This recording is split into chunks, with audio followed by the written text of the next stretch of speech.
Hi everybody. Hi Suze. How you doing? Hi, Julia. I'm grand. Thank you very much. How are you doing? I'm good.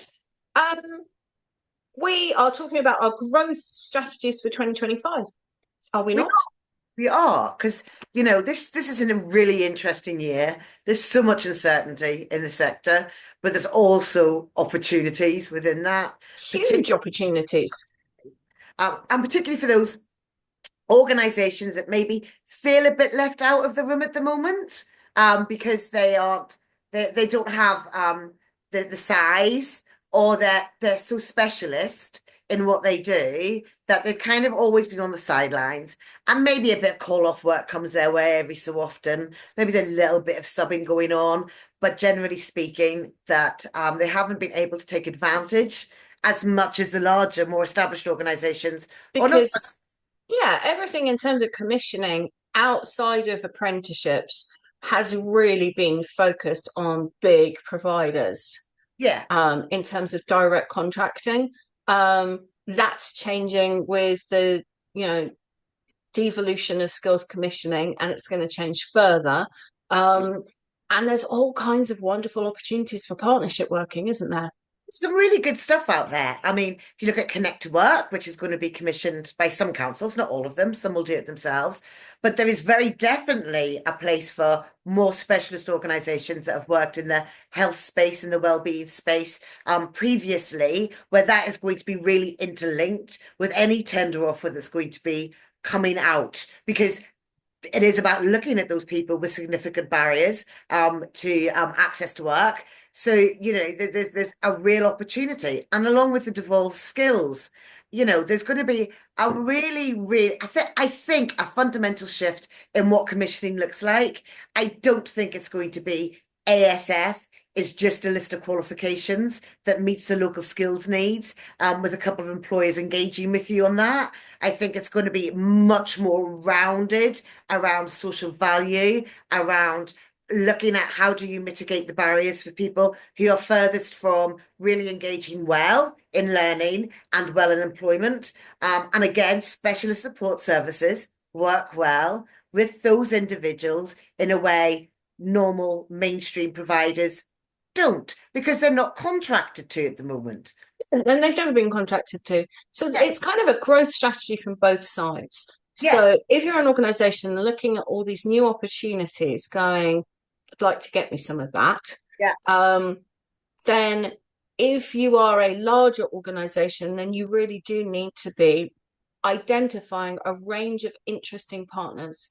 yeah. Um, Not necessarily that are delivering everything with you, but where you can be saying we're using these people for this. So, if you're wanting to be really working with people who've got additional needs, then how are we diagnosing those needs? And there's some really cool tools out there.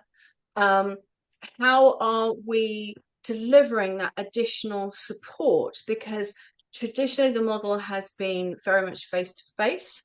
But there's a whole range of really interesting, super hyper niche, if you can be super and hyper and niche, that can deliver a teeny sliver of it, but do it beautifully, gorgeously, magnificently, and better than a mainstream provider can do themselves, because they've got skill set that as a mainstream provider you just don't have. Well, I Um, think the mainstream providers recognize that. I don't think anybody's sitting comfortably going, hold my beer while I bid for this and expect to be commissioned in the same old way. I think there is a much more nuanced marketplace than there has been for the last decade and a half, for sure, right? but now really is the time to be going shopping for those partners, to be looking at those tenders and going, yeah, what have I got to do this well? Yeah, Um, as and opposed to kind of writing the tender and bullshitting a little bit and going, yeah, now we've got it. Now we'll think about it. yeah, You need to be thinking about it before you're writing the tenders. yes, there's no mobilization strategy is going to work in the new landscape, if you've just made it up for tender for commissioning, right?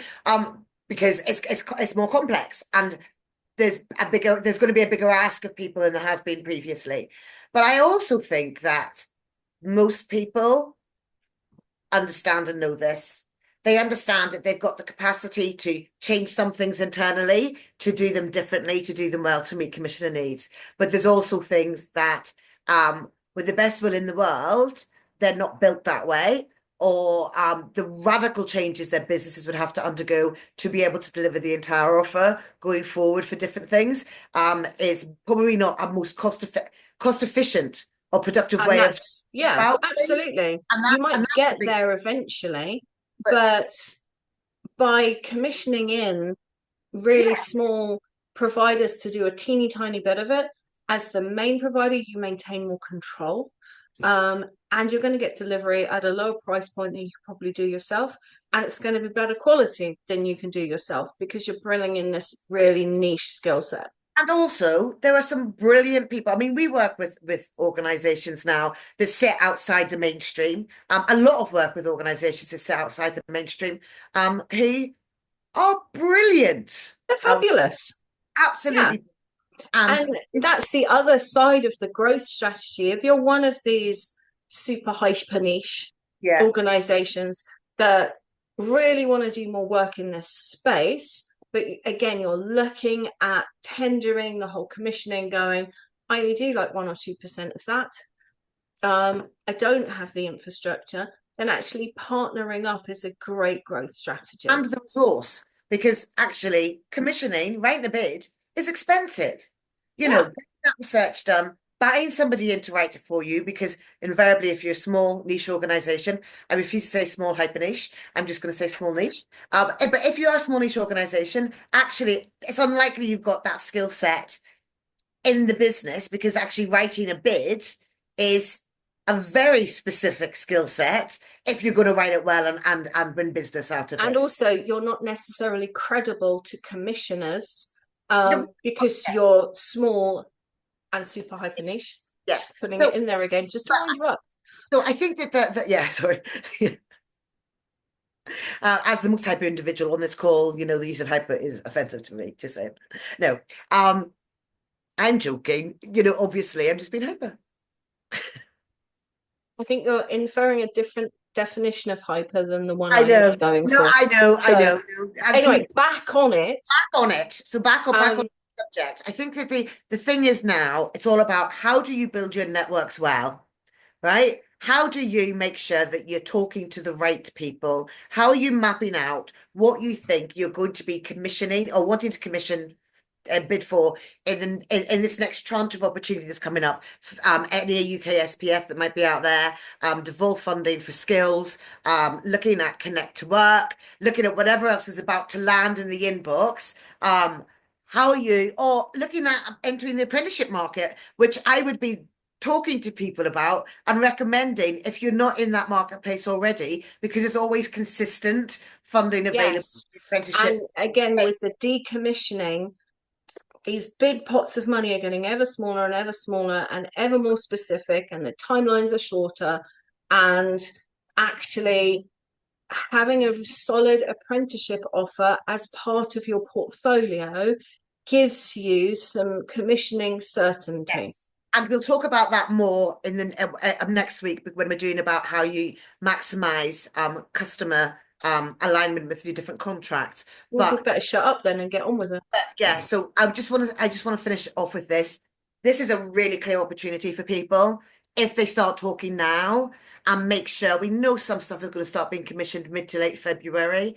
We don't know what's going to happen after ESFA shuts yet and what that looks like for commissioning for skills and devolved and when that's coming out. But we do know that things are now starting to move at pace, and having those conversations and building those links and building those networks now for larger organizations and for those hyper niche, there you go, I said it, hyper niche organizations, it's really important. And if you want some help and guidance about how you can start thinking about what that strategy might look like, reach out for a chat. No obligation for an initial chat with us, and we can see about how maybe we can support you. We support lots of businesses in this space. I love making introductions. It's You one of my really do.